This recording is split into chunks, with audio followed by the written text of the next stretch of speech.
Welcome back to Solo Adventures! My name is Livy and I'm here yet again with another BGG Solitaire PnP game contest review. So today the game we're going to be taking a look at is Unmasqued, a card-based deduction game with colorful anime style. So as usual, if you're not interested in actually watching me play this game, you can feel free to skip to the end to hear my final thoughts. Otherwise, let's venture forth. There's a few things that we need to do when we get set up for Unmasked. First, we want to separate the special guests from the normal guests, and the normal guests are the cards with these character portraits. So you're going to shuffle these up and remove 3. We don't need those this game. And then the other 5 will be shuffled into this deck. Okay, so now we need to determine the major item for the game. So take all of your items, flower, hat, weapon, gloves, and glasses, and shuffle them. And then just draw one off the top. So the major item for this game is going to be hat, and the other cards are shuffled and we'll cycle through these. Likewise, we'll shuffle up the hair colors.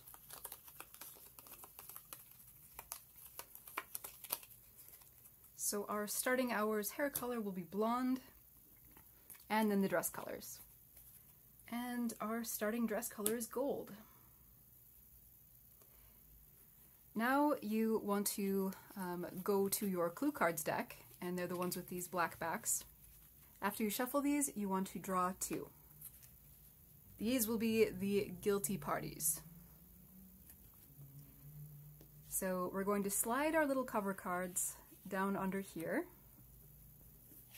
so we can't see, and then flip it over and just slide down the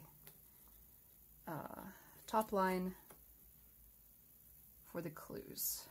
I decided I wanted to play on normal difficulty, but there are a bunch of other difficulties as well. So this will determine how long our hours last, and basically how much time we have to help narrow down the suspects. So now we have to deal out a grid of 5, leaving 1 gap for the bottom. So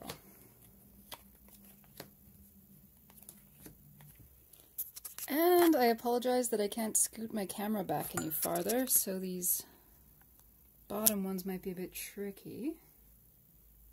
But this is where our detective starts. So now the last thing we need to do before we are set up and ready to go is we look at our difficulty, and it says 7 cards for normal. So that means we're going to put the hours up card under the first 7 cards here. And this will be our timer. So now we're ready to go. The object of this game is to find out the 2 people who committed a murder at a masquerade. And what we need to do is we need to generate rumor points, which we can spend to get clues, which will help us narrow down who our culprit is.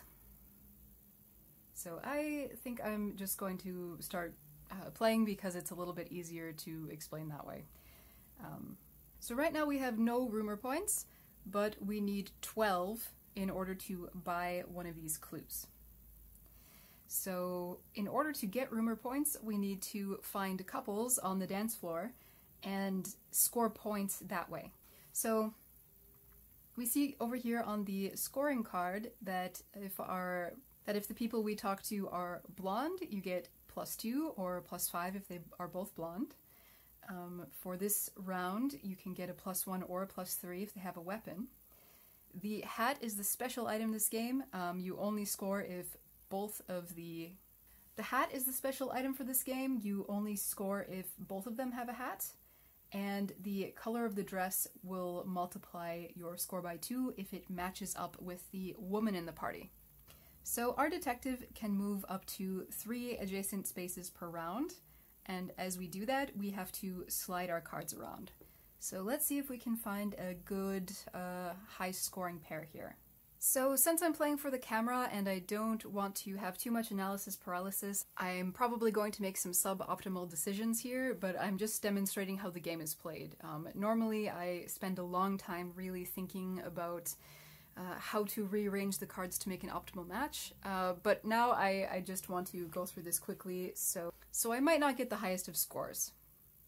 Okay, so for example, we can move one space. We slid this one back. And we have a pair here, Zafkiel and Violetta. So he's blonde, and he has a hat, and she's wearing gold. So we get 2 points for his blonde hair, no points for the hat because she doesn't have a hat, but we get to multiply the score by 2 because she's wearing gold. So this would give us a score of 4. Not a very high score, but we get to refresh it now. So we put the discard face up and set that aside, and then we draw new cards.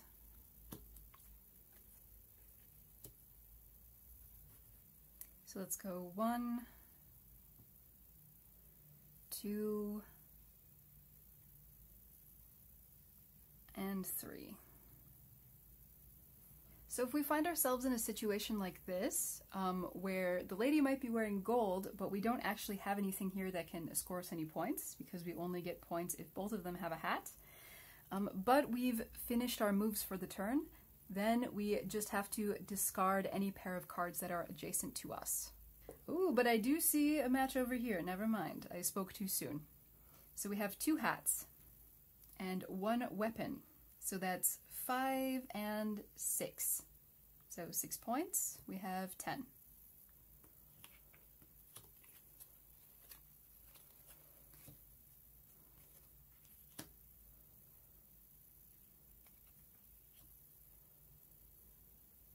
Gretel over here would be super good for scoring if we only had a dance partner for her, because she's blonde, has a hat, and a gun. We'll move 2 spaces over here. So both of these 2 have a weapon, and she has blonde hair. So that gives us 2 plus 3.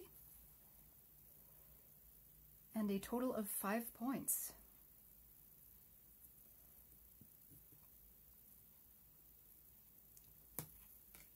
So I'm going to spend these on a clue. So we see here that one clue is 12 rumor points. So we have 3 left, but we get to slide one of these cards down. So this card tells us that only 2 of these icons are true. So the 3 icons we have are male, red hair, and gloves. But this number here means that only 2 of these are true, so one of them is false. This doesn't tell us a whole lot right now, but as we get more clues, it'll help us narrow things down.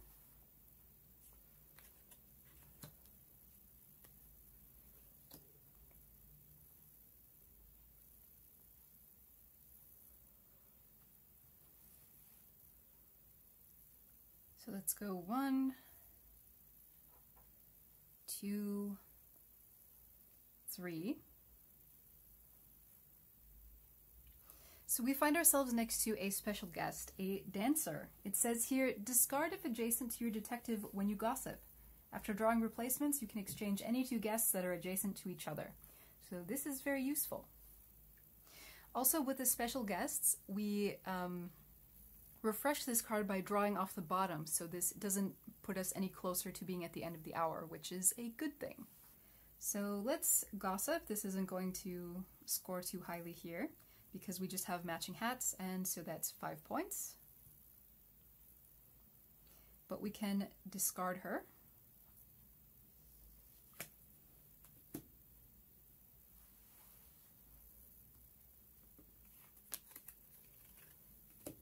And we draw off the bottom for her,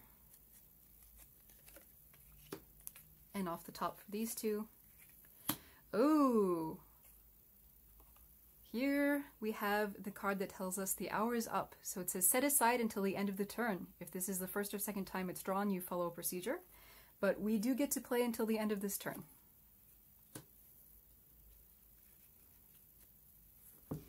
So who do we want to rearrange? Now this is not going to be super helpful because we don't know what the hair colors or items or dresses are going to be next round. But let's make a pair. Let's swap these 2. maybe we'll have a good match in here at some point. So at the end of the hour, we advance the hour cube. So now we have to put the timer under 11 cards instead of 7.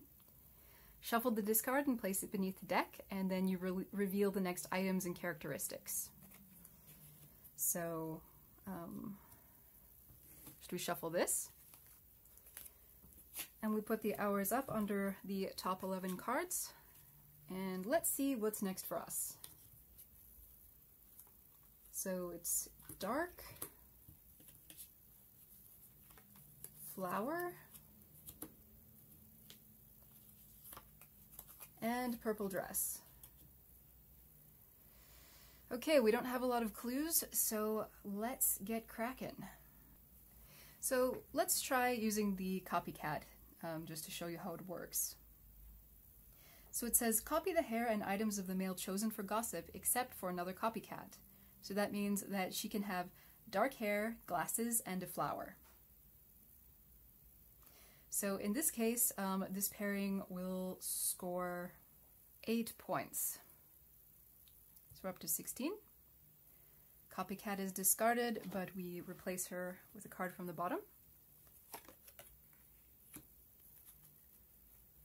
And Romeo.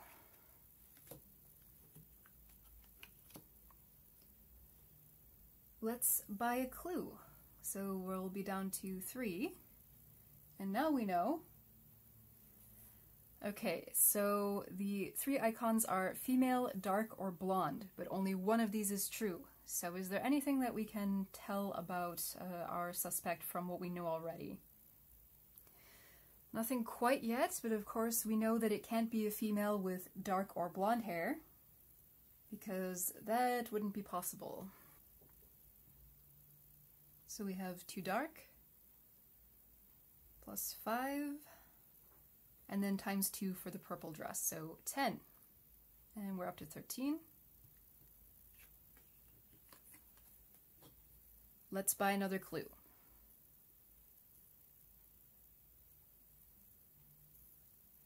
Okay, so our clues are male, dark, or red, but only one can be true.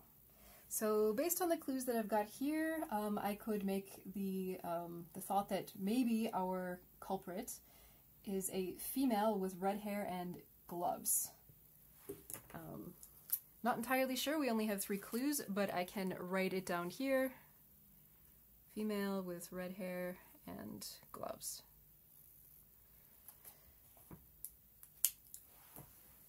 So does anybody here match that description? Have to refresh, of course.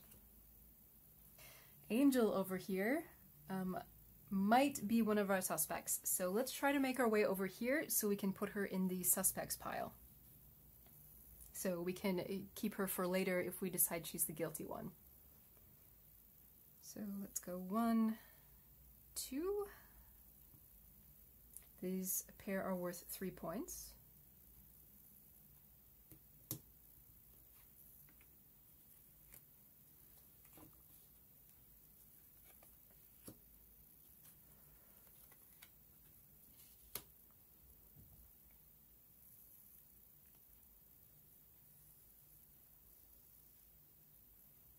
Okay, now I'm next to Angel, so I want to take her in for questioning. I am going to put her in my suspects pile. So I can keep up to 10 cards here in the suspects pile. And when I draw to replace her card, it will be from the bottom of the deck, and so taking in suspects might be a good idea, just to help you get more time. This isn't a great match, but we'll be able to use the dancer. So we have 2, 3 points,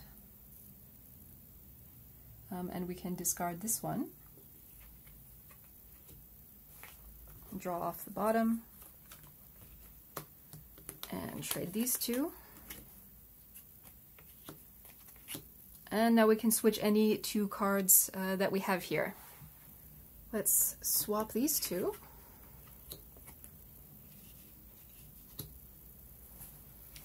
Okay, so the next turn I'm just gonna scoot one over. And we have 2 dark-haired people, so that's +5 and 6 for the flower, times 2 for the purple, so that's 12 points.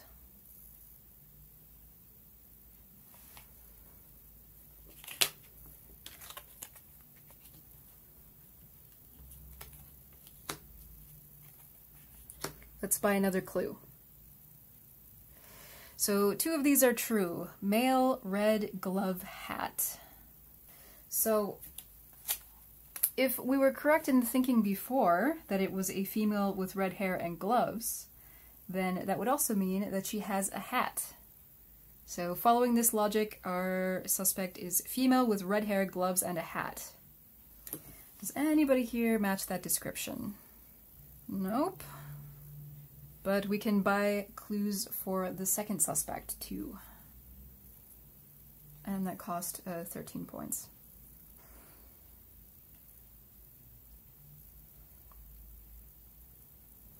How about these 2?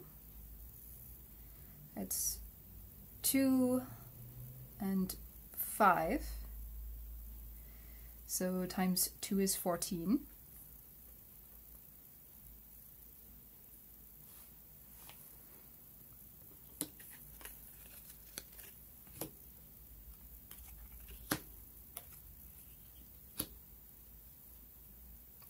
And let's buy another clue. Down to 6. All right, so male, flower, weapon, and 2 of these are true. Okay. I think that since we ended our turn and this is visible, that means that the hour is indeed up, so we have to go through our process. It is now the 3rd hour.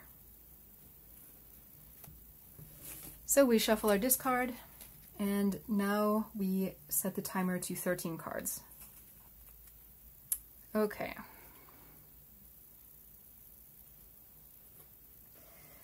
Our hair color for this round is red. Our item is gloves. And our dress is also red. So we already have a really good pair right here. So that's 5, 6 times 2 is 12.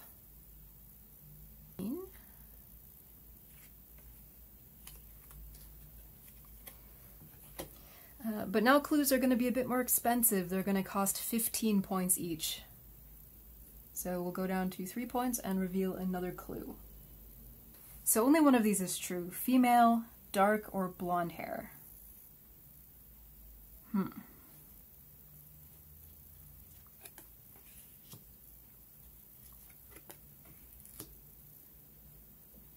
We have another okay match over here. We have 3 for the gloves, times 2 for the red. So 6.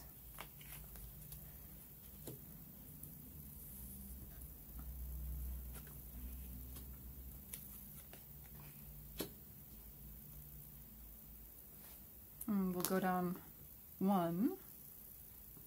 You see these 2 here, so these are both red hair.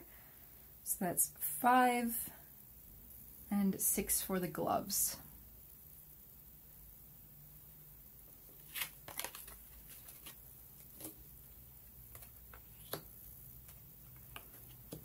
We can spend this right away and get another clue. So, male, red or blonde, and only one is true. So just for the sake of demonstration, let's say that these clues tell us that this is a blonde man with a flower and a gun. Scoot up here and put him in our suspects pile. And then draw off the bottom.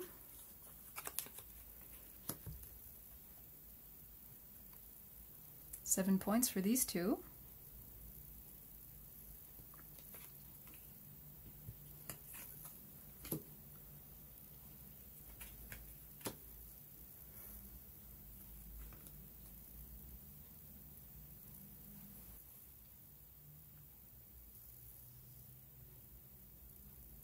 So we have a red-haired lady for 2, 3 points for the gloves, and then times 2 for the red, so that's 6.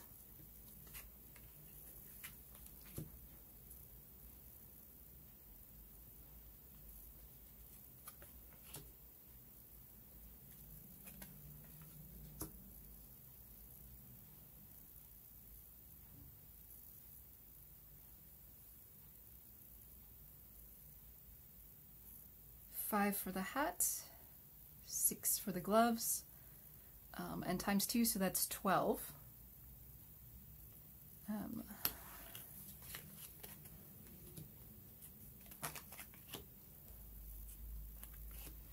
So I can see that we're getting down really close to the bottom, and our turn is going to be up soon.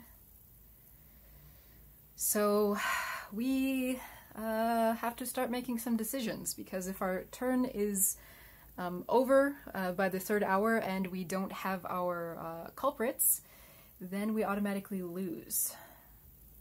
So I'm going to spend 15 points and go down to 10, and then reveal the final clue for our first suspect.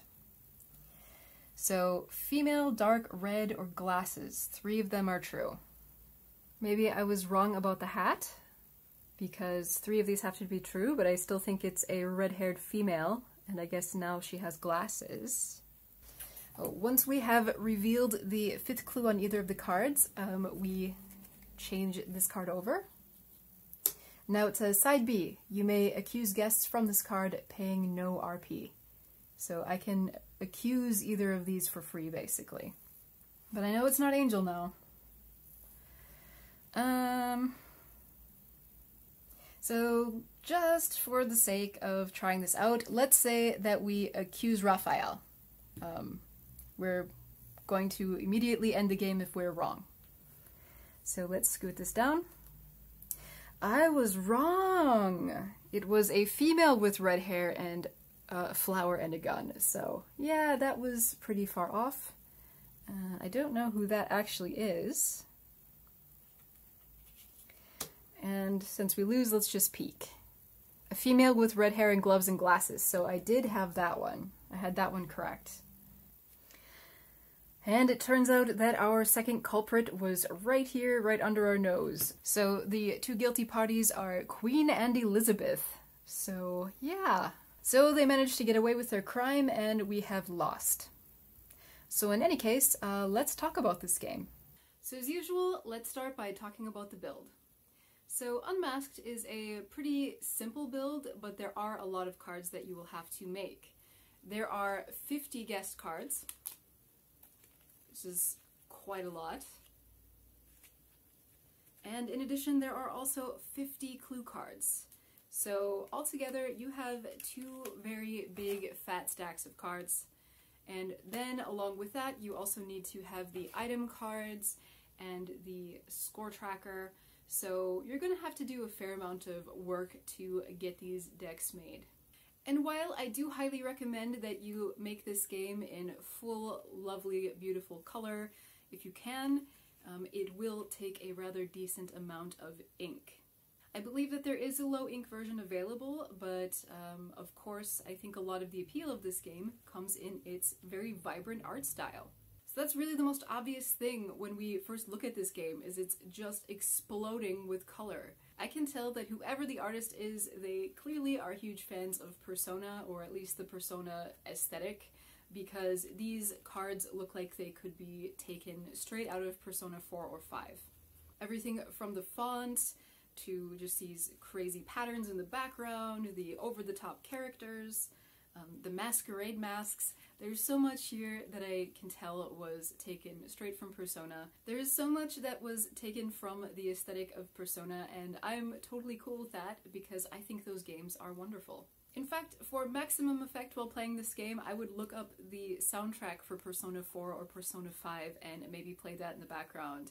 It's crazy, loud, bombastic, maybe not the most suitable to fit with a murder mystery, but definitely fits the art style of these cards.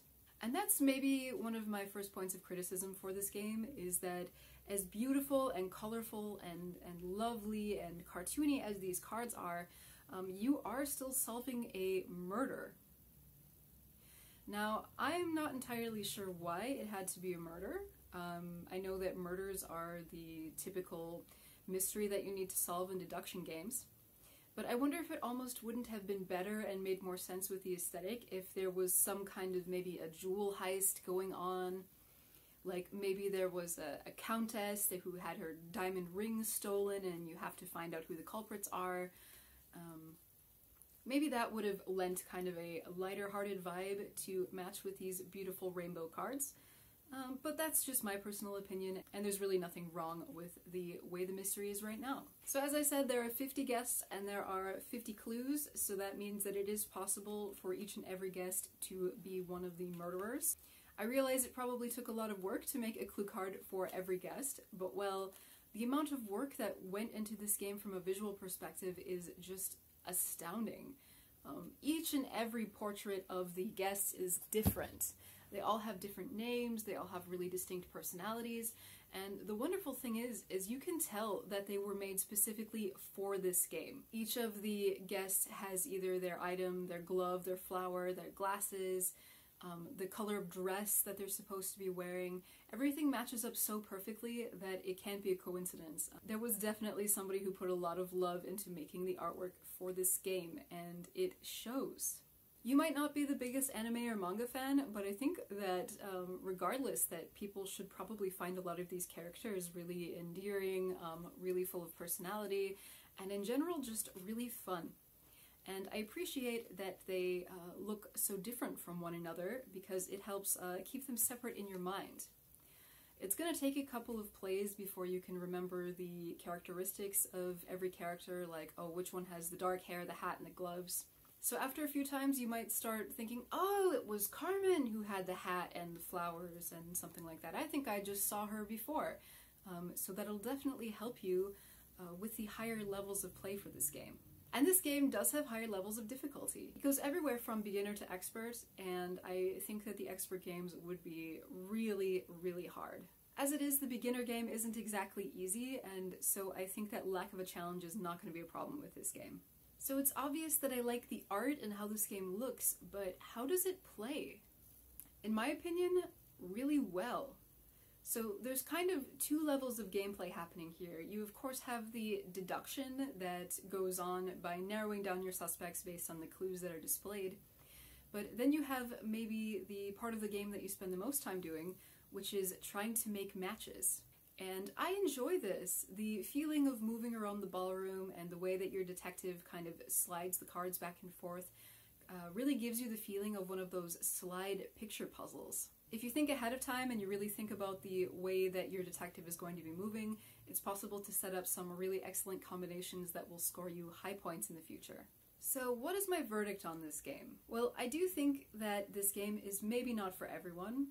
Not everybody likes deduction type puzzles, and not everybody will like the sliding, matching sort of mechanic. But for me personally, I really enjoy this game. I know that the only mystery to be solved is going to be based upon the clues that you have available, but I still can't help but feel sort of wrapped up in the whole story and the whole intrigue that's going on here. I like deduction games, I enjoy deduction puzzles, and I also like puzzles. So I enjoy trying to find the best matches from the different sides of the ballroom and scoring the most points possible. For me, this game is great. It has all of the elements that I enjoy in a game, including the ability to track your high score, which, as always, I'm a huge fan of. With all of the different colorful, crazy characters, the 50 different clue cards, the 5 different difficulty levels, and the ability to come back time and time again to beat your high score, I think Unmasked is an excellent value for the work that goes into the creation of this game, and I can definitely see myself revisiting it time and time again when I'm in the mood for a little bit of mystery solving. Thank you so much for watching. If you haven't already, then please subscribe, and if you would like, you can check out my Patreon. You can also check out the Facebook group for solo adventurers. So until next time, friends, happy adventuring.